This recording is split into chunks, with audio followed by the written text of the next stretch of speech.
When speaking English at work, how do you want to sound to others? I bet your top priorities are to sound smart and professional. So today, I'll help you test your workplace vocabulary with 11 smart words that make you sound confident, intelligent, and professional. If you're already using 8 of the 11, you sound like a real pro. So what do you think? Are you ready to see how you measure up? We'll start with some of the frequently used words and then build up to those that will really enhance your professional conversations and impress your boss and your coworkers. But first, I have a super important announcement. There's a free PDF that you can download that goes with this video. Just click on the link in the description box. As we go through the 11 words, I'll say each one of them first so you can think about whether you're already using it. Then I'll say it a second time and show it on the screen with some examples. Plus, there'll be an exciting bonus. For each word, you'll get to hear how an internationally successful professional like Taylor Swift are using the exact words in their conversations, so you can learn from the best. Okay, are you ready to start with our first word? Fundamental. Fundamental. Does it ring any bells? Here's a few example sentences so you can hear it in context. Learning these skills is fundamental to boosting my career. Setting goals is fundamental to the project's success. As an adjective, fundamental describes something that is basic or essential. Good communication is a fundamental skill for leaders. As a noun, fundamentals refers to a basic principle or subject. You need to understand the fundamentals of coding before moving to advanced techniques.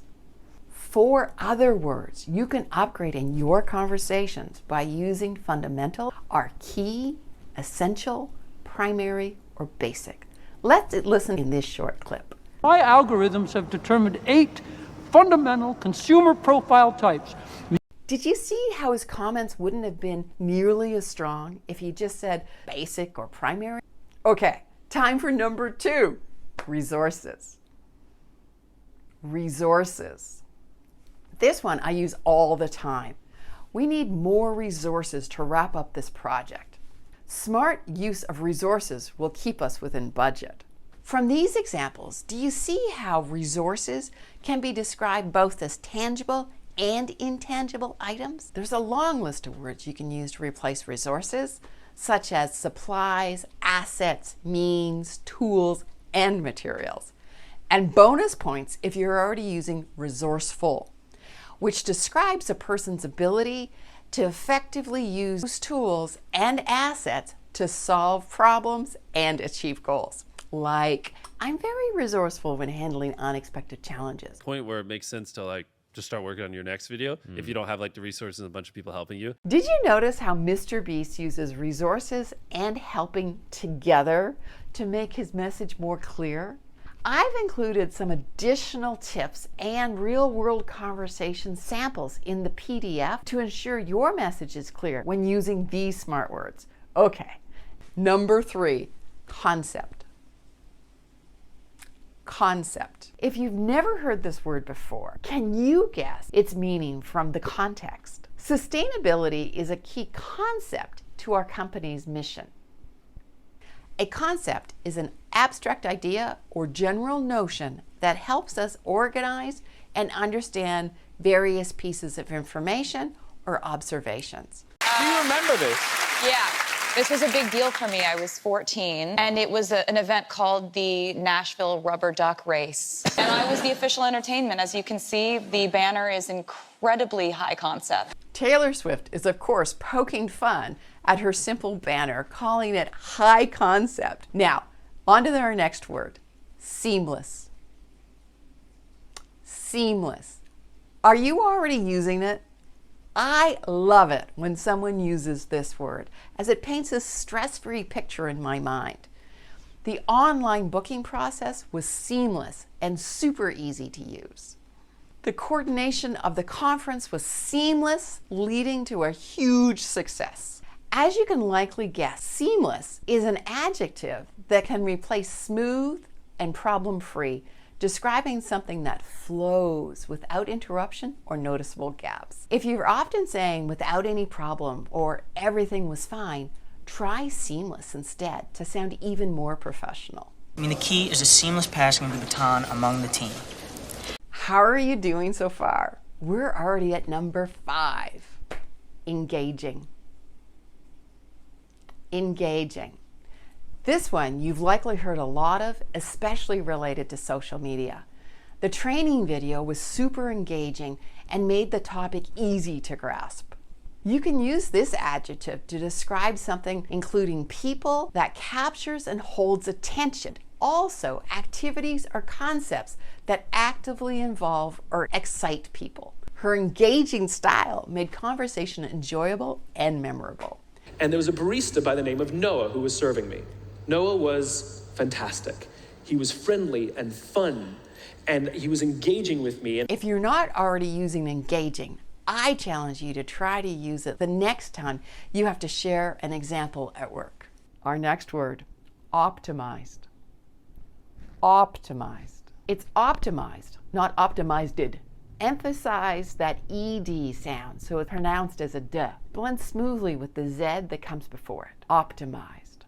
Optimized. How often are you using this one? Here's a few examples of where you could be using it at work. In a meeting, we could say, we optimized the store layout to improve our customer flow and increase sales. In an operations review, we might say, the kitchen's processes were optimized to ensure faster service during peak periods. This adjective describes something that has been improved to its best performance. As you can tell, if you look at our channel, like obviously we're very analytically optimized. I think it might be an understatement when Mr. Beast says he optimized his analytics. He has more than 299 million subscribers on YouTube. I can't even begin to get my brain around how many analytics that would involve. Okay, number 7, roadmap. Roadmap. Apart from using roadmap to describe an old school paper map for navigation, how could you use this term in your work conversations? How about I created a roadmap to boost employee engagement over the next year? I tweaked the roadmap to better match our new sales targets. You can use roadmap to upgrade words like plan, guide, or steps. Roadmap means to plan a strategy or to show the steps and milestones needed to complete a project or reach a goal. As a bonus word, if you want to be really fancy, you can also switch out roadmap for blueprint. We need a clear blueprint to navigate through this project. That's not on our roadmap today, so I don't know. I picked this clip as it reminds us that not everything should be on a roadmap.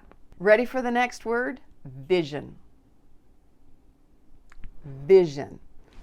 I know you know this noun as it relates to eyesight and seeing, but how can you use it in your work conversations?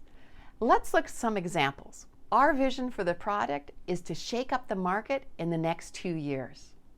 Her vision for her career includes gaining international experience and moving into a leadership role. With this meaning, vision can be an upgrade for words like goal, dream, and plan. And it means that it's a clear and compelling plan or goal outlining what an individual or organization aspires to achieve. You know, I came to work for Mark Zuckerberg 14 years ago this month. He was 23 years old. And even at 23, his vision was not days or weeks. It was decades. Shirley certainly paints a picture of Mark Zuckerberg being visionary, which is another bonus word. You can use visionary as an adjective, describing someone who is forward-thinking and has innovative ideas. A visionary leader spots changes early and gets the company ready for future challenges. Or, as a noun, to describe a person who has a plan for the future that is significantly different than it is in the present. Steve Jobs was visionary and revolutionized the technology industry. How about this one? Transparency. Transparency. As you likely know, transparent is something you can see through. So how could you use transparency to sound more confident at work? Being transparent about our project issues will help us tackle them together. His lack of transparency led to confusion among the team. So this noun refers to the practice of ensuring all actions and decisions are open and clear, which means being honest and straightforward. Government's transparency helps maintain public trust. You can replace openness, clarity, and honesty with transparency. For 14 years, we have been shy about disclosing numbers. Amazon is a public company, isn't it? It's a public and this company. is one division of Amazon. Yeah, there's certainly no obligation. No, you have no obligation. No but I'm obligation to saying, disclose in this. a world today of transparency, I think Jeff certainly is feeling the heat of transparency in this part of his interview. Oh, we're nearly done. Number 10 already. Pivot. Pivot. Of all the words on the list, I think pivot is my personal favorite. Are you already using it? If not, make sure to really focus on that V sound when you're pronouncing it, as you want that V to be really clear and sounded. And that O is pronounced as that schwa sound, which is that very short, relaxed pivot, pivot. During the meeting, he smoothly pivoted the conversation to the budget. With the latest research, we effectively pivoted our treatment plan. As a verb, it means to change directions, to turn, or to rotate. My team pivoted the product design after the feedback. As a noun, pivot can also be the central point or factor. Our marketing campaign pivots on the holiday season. Well, then COVID happened, so she had to pivot, and she started selling activity boxes. Shirley could have said shift, turn, or change, but do you see how pivot is the perfect word in her story? And finally, we've arrived. Number 11, scale. Scale. And no, I'm not suggesting you bring your bathroom scale to work. But how could you use scale to enhance your workplace conversation? Let's see if these examples give you a clue. The company plans to scale its operations worldwide. We need to scale our efforts to meet demand. As a noun, it means size, level, or extent of something. The scale of the project is larger than we thought. But what makes scale the most useful word is that we can talk about it either increasing or decreasing something. The startup wanted to rapidly scale its operations over the next 5 years. They decided to scale down the team to reduce costs. And because of that, it lets you upgrade and replace lots of words like expand, grow, increase, enlarge, broaden, or reduce, decrease, shrink, cut back, and downsize. So if they're much more efficient, then that would be a really clean, scalable solution. Okay, this brings us to the end of today's test. So, how did you do? How many of these smart words are you already using? And of course, which one is your favorite? Let me know in the comment section below. And as I've said, there's 11 more words in the PDF that go into loads more details, and you'll also find the real-world conversation samples for each of the 22 words. Just click on the description box to join the mailing list and get it in your inbox right away. I'll see you next time for another Globe Pro English lesson. And until then, happy learning! Bye-bye now!